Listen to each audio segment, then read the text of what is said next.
They want everything. And I mean everything.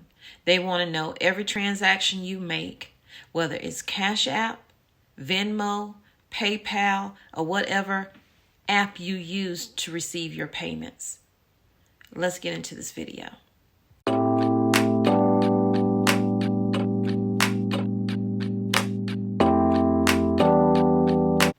Good morning, good evening, good afternoon, whatever it is for you. How are y'all doing today, cousins? Hope you're doing great. I'm doing okay, little stuffy, but other than that, we're here.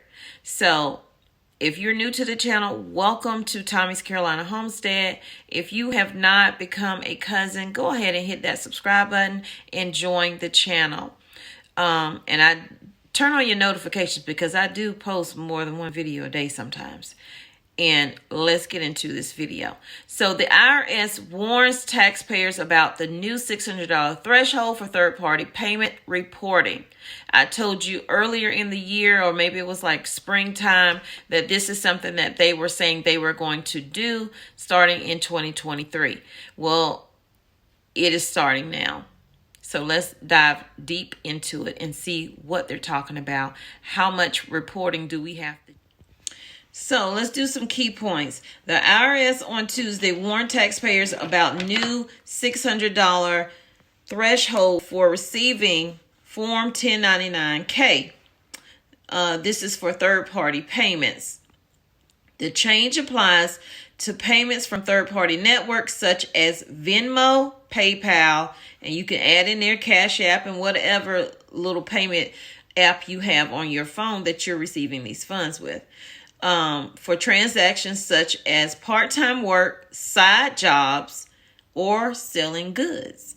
Like if you're selling that couch or you're selling something and you make a profit from it, you may receive a 1099-K form. This is a little bit different from the 1099 form that most people get. So before 2022, the federal form 1099-K reporting threshold was for taxpayers with more than 200 transactions above $20,000. So we had to worry about it, but now we do. However, Congress slashed the limit as part of the American Rescue Plan Act of 2021, and a single transaction over $600 may now trigger the forms. And the thing is, some people are going to get this form that don't need the form, because how can they tell between the two? So you're going to have to keep a good tax record of the things that you're doing with those apps. So this is aimed at closing the tax gap, is what they're saying. A top priority of the Biden administration. The provision is estimated to bring in $8.4 billion from fiscal year 2021 to 2031, according to the Joint Committee of Taxation. Companies file 1099-K, known as the information return, annually to report credit and third-party payments, with a copy going to the taxpayer and to the IRS. So that's how they're going to know.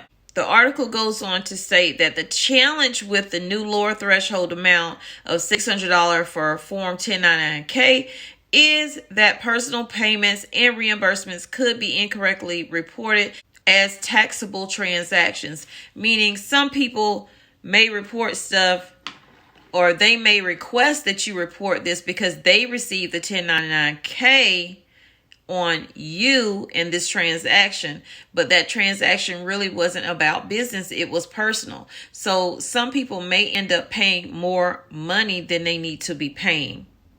So it is possible that people will receive that 1099-K for transactions you don't expect, such as reselling Taylor Swift tickets at a profit, for example, warrant Justin Miller. But selling items at a loss, such as used furniture, may be less clear.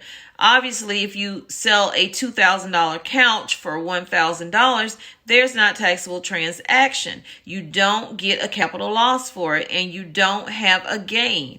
But they may see it as such, so it is going to be up to you to let them know, hey, This is not what it looks like. I did not make any money off of this. So on the IRS page, it's saying that you shouldn't get a 1099-K form for personal transactions like reimbursements for splitting meals, gifts, or allowances. But it doesn't mean you won't get one, because you may get one by mistake. And herein lies where the confusion will come into play, that they're thinking you made money off of something, or you received over $600 for something and you're not reporting it. 2 million people are under a boil water advisory today in Houston. What happened is drop in pressure has been restored. However, the mayor now wants everything to remain closed until tomorrow. That means schools are closed, businesses are shut down, and they didn't mention if they were going to give water out. They just said boil water advisory. So there was a drop in pressure and they called for the boil water advisory. I need to be working on, this is a reminder to me, because I keep saying I'm going to do it, and I haven't done it yet. I need to get that Berkey, but I'm saving for it because my money is allocated in other areas, but I got to get it.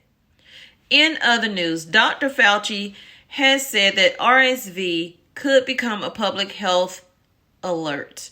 And I know how most of y'all feel about Dr. Fauci, so I'm just reporting the news to you guys. Okay, so intensive care beds are being taken up by RSV, and this interferes with other children who need beds for many other reasons. And this is what he said. So we gotta, watch out for the children. I think they said about a month ago something about a shot for that too. So next we have a volcano in Hawaii is about to erupt.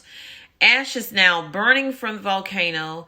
As of now, it is not a threat to citizens, but citizens have been warned if they have severe breathing issues, they need to get out of that area.